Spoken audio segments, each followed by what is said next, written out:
ഇത് മാസ് മോട്ടോഴ്സിൽ നിന്നാണ്. നമുക്ക് ഹീറോൻ്റെ മാസ്റ്റർ എഡ്ജ് വണ്ടി, എഡ്ജ് 125 മോഡലാണ്. നമുക്ക് അതിൻ്റെ സർവീസുമായി ബന്ധപ്പെട്ട് വർക്കിന് കയറ്റിയിട്ടുണ്ട്. ജനറൽ സർവീസായിട്ട് ചെയ്യുന്നുണ്ട്. കാരണം എന്താ വെച്ചാൽ വണ്ടി നമ്മൾ ഓടിച്ചു നോക്കുന്ന സമയത്ത് നല്ല ജർക്കിങ് അനുഭവപ്പെടുന്നുണ്ട്. ക്ലച്ചിൻ്റെ ഭാഗത്തും പ്രോബ്ലം കാണിക്കുന്നുണ്ടായിരുന്നു. അതേപോലെ തന്നെ ഹാൻഡിൽ കവറിൻ്റെ ഭാഗത്ത് ഫ്രണ്ട് ഹാൻഡിലൊക്കെ നല്ല രീതിയിൽ വൈബ്രേഷൻ കാണിക്കുന്നുണ്ട്. അപ്പോൾ അതുമായി ബന്ധപ്പെട്ടൊക്കെ നമ്മൾ വണ്ടി സർവീസുമായിട്ട് കൂടി കയറ്റിയിട്ടുണ്ട്. കാരണം എന്താ വെച്ചാൽ അപ്പോഴാണ് നമുക്ക് കോമൺ ആയിട്ട് എല്ലാ ഭാഗങ്ങളും ചെക്കിങ്ങിലേക്ക് വരുള്ളൂ. അപ്പോൾ നമ്മളതിൻ്റെ ബാക്ക് ബ്രേക്കിൻ്റെ ഭാഗമൊക്കെ ചെക്ക് ചെയ്യാൻ വേണ്ടി അയച്ചിട്ടുണ്ട്. ബ്രേക്ക് ലൈനർ പരമാവധിയും അഡ്ജസ്റ്റിങ് കഴിഞ്ഞ് നിൽക്കണം കേട്ടോ. അതായത് ബാക്കിലത്തെ ബ്രേക്കാണ്, ബ്രേക്ക് മാക്സിമം ഉപയോഗിച്ച് കഴിഞ്ഞ ഒരു സിറ്റുവേഷനിലാണ്. പിന്നെ അതിൻ്റെ എയർ ഫിൽറ്ററിൻ്റെ ഭാഗം നമ്മളൊന്ന് അഴിച്ച് ചെക്ക് ചെയ്ത്, എയർ ഫിൽറ്റർ കുഴപ്പമൊന്നുമില്ല, നല്ല ഫിൽറ്ററാണ്. ഒന്ന് തുടച്ച് ക്ലീൻ ആക്കിയിട്ട് നമുക്കൊന്ന് റീസെറ്റ് ചെയ്താൽ മതി. പിന്നെ ക്ലച്ചിൻ്റെ ഭാഗം നമ്മൾ ചെക്ക് ചെയ്യുന്നുണ്ട്. ക്ലച്ചിൻ്റെ ഭാഗത്തു നിന്നാണ് നമുക്ക് ആ വൈബ്രേഷൻ കൂടുതലായിട്ട് ഫീൽ ചെയ്യാം. അപ്പോൾ നമ്മൾ ക്ലച്ച് ഗ്രീസിങ്ങും ക്ലച്ച് ക്ലീനിങ് കാര്യങ്ങളൊക്കെ ഓൾറെഡി ഓരോ 4 മാസം കൂടുമ്പോഴും അല്ലെങ്കിൽ സ്വാഭാവികമായിട്ടും 3000 കിലോമീറ്റർ ബേസ് ചെയ്തിട്ടാണ് നമ്മൾ ചെയ്തു പോകേണ്ട വണ്ടികൾ. അപ്പോൾ അതിന് വേണ്ടിയിട്ട് അഴിച്ചിട്ടുണ്ട്. Clutch variator body boss drive റോളറൊക്കെ അടങ്ങുന്ന യൂണിറ്റാണത്. ഇതുമ്പോൾ പ്രത്യേകിച്ച് അങ്ങനെ കാര്യമായിട്ടുള്ള തേമാന കാര്യങ്ങളൊന്നുമില്ല. ഈ ബെൽറ്റൊക്കെ വർക്ക് ചെയ്താണ്, അതിൻ്റെ പൊടിയൊക്കെ ഉണ്ട്, അതൊക്കെ ഒന്ന് എയറടിച്ച് ക്ലീനാക്കി റീസെറ്റ് ചെയ്യാം. പിന്നെ ബെൽറ്റിൻ്റെ കണ്ടീഷൻ നമ്മൾ നോക്കുന്നുണ്ട്. അപ്പോൾ ബെൽറ്റും കമ്പനി ബെൽറ്റാണ് കിടക്കുന്നത്, ഹീറോൻ്റെ ഒറിജിനൽ ബെൽറ്റ് തന്നെയാണ്. പൊട്ടലോ കാര്യങ്ങളൊന്നും ചെറിയൊരു ആരംഭമുണ്ട്, പക്ഷേ നമുക്ക് വേറെ കാര്യമായിട്ടുള്ള പ്രോബ്ലത്തിലേക്കൊന്നും എത്തിയിട്ടില്ല. പിന്നെ ക്ലച്ച് വെയിറ്റ് സെറ്റ് വന്ന യൂണിറ്റാണത്. അത് നോക്കുമ്പോൾ അത്യാവശ്യം തുരുമ്പിൻ്റേതായിട്ടുള്ള പ്രസൻസ് കാണിക്കുന്നത്. അപ്പോൾ നമ്മളത് അഴിച്ചിട്ട് അതിൻ്റെ പിന്നൊക്കെ ഒന്ന് ഗ്രീസ് ചെയ്തിടും. പിന്നെ മെയിനായിട്ടൊരു പ്രോബ്ലം വരാമെന്നതിൽ ഈ ക്ലച്ച് ഔട്ടർ യൂണിറ്റ്. ഈ ക്ലച്ച് ഔട്ടർ യൂണിറ്റുമ്പോൾ നോക്കുമ്പോൾ ഈ ഭാഗമൊക്കെ ഉണ്ടോ, ചില ഭാഗങ്ങൾ ക്ലച്ച് പിടിക്കാതെ പോകുന്നുണ്ട്. ഇവിടെ ഈ കാണുന്ന ഭാഗം ഓക്കെ, ഈ വരുന്ന ഭാഗത്ത് ക്ലച്ച് പിടിക്കുന്നുണ്ട്, പക്ഷേ ബാക്കിയുള്ള ഭാഗങ്ങൾ പിടിക്കണില്ല. ഈ ഭാഗത്ത് പിടിക്കുന്നുണ്ട്. അപ്പോൾ അങ്ങനെ കയറി ഇറങ്ങിയായിട്ട് ഇപ്പം എല്ലാ സ്ഥലത്തും ഒരേപോലെയല്ല ക്ലച്ചൊക്കെ പിടിക്കുക.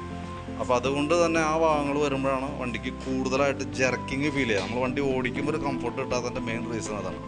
അപ്പോൾ നമുക്ക് ചെയ്യാൻ പറ്റുമെന്ന് വെച്ചാൽ ഇത് ഒന്നോരോ ഇത് മാറ്റി കളയണം, അതല്ലെങ്കിൽ ഒന്ന് പോളിഷ് ചെയ്ത് തരണം. മാറ്റേണ്ട ആവശ്യം തൽക്കാലമില്ല, നമുക്കതൊന്ന് പോളിഷ് ലേത്തി കൊടുത്താൽ നമുക്ക് ക്ലിയറായിട്ട് പോളിഷ് ചെയ്ത് കിട്ടും. ആ പോളിഷ് ചെയ്ത് റീസെറ്റ് ചെയ്ത് ഞാൻ കംപ്ലൈൻറ്റ് മാറിക്കോളും. പിന്നെ ക്ലച്ചിനകത്തൊക്കെ അത്യാവശ്യം പൊടിയൊക്കെ ഉണ്ട്, ക്ലച്ച് വർക്ക് ചെയ്തിട്ടുള്ള പൊടികൾ, അതൊക്കെ ഒന്ന് ക്ലീൻ ചെയ്ത് റീസെറ്റ് ചെയ്യാം. ക്ലച്ച് പുള്ളി വീല് ബാക്ക് ഫുള്ളായിട്ടൊന്ന് അഴിച്ച് നമ്മൾ ഗ്രീസ് ചെയ്യുന്നുണ്ട്. ഇത് നമ്മൾ ഓരോ 10,000 കിലോമീറ്ററിലും നിർബന്ധമായിട്ട് ചെയ്യേണ്ട ഒരു പാർട്ടാണ്. അപ്പോൾ അതും കൂടി കൂട്ടത്തിൽ നമ്മൾ ജനറൽ സർവീസിൽ ഉൾക്കൊള്ളിച്ച് ചെയ്തു പോകണം. പിന്നെ ബ്രേക്കിൻ്റെ പ്രശ്നം എന്ന് പറഞ്ഞാൽ ഫ്രണ്ട് ബ്രേക്കും നമുക്ക് പ്രോബ്ലം തന്നെയാണ്. അത് ചെക്ക് നോക്കുന്ന സമയത്ത് തന്നെ ഫ്രണ്ട് ബ്രേക്കിൻ്റെ കേബിളുകളാണ് ഫ്രണ്ടിൽ പ്രശ്നം. ബാക്കിൽ ബ്രേക്ക് ലൈനറാണ് തീർന്നേക്കണമെങ്കിൽ ഫ്രണ്ടിൽ ബ്രേക്കിൻ്റെ കേബിളാണ് കംപ്ലൈൻ്റ് ആയത്. അത് ബ്രേക്ക് പിടിച്ച് ഞങ്ങളുടേക്ക് കേബിളിന് വലിയാനായിട്ടുള്ള ഗ്യാപ്പില്ല. അത് ഔട്ടർ വലിഞ്ഞ കാരണം ഇന്നറിനോട് ചേർന്ന് നിൽക്കുക. അത് 2 കേബിളും അതേപോലെ തന്നെയാണ് കേട്ടോ. അപ്പോൾ അതേപോലെ ആ കേബിളുകളൊന്ന് ചേഞ്ച് ചെയ്തിടാം. അതാണ് നമുക്ക് അതുമായി ബന്ധപ്പെട്ട് ചെയ്യാൻ പറ്റുക. പിന്നെ വണ്ടി നമ്മൾ സ്റ്റാർട്ട് ചെയ്യാൻ നേരത്ത് വണ്ടി താക്കോൽ ഓണാക്കുമ്പോൾ ചില സമയങ്ങളിൽ താക്കോൽ ഇഗ്നീഷൻ കോൺടാക്റ്റ് കിട്ടില്ല.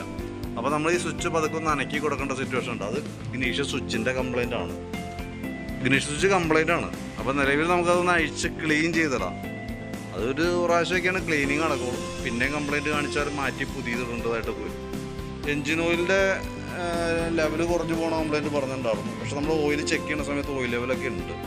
അങ്ങനെ മേജറായിട്ടുള്ള കാര്യമായിട്ടുള്ള കുറച്ചിലൊന്നും കാണുന്നില്ല.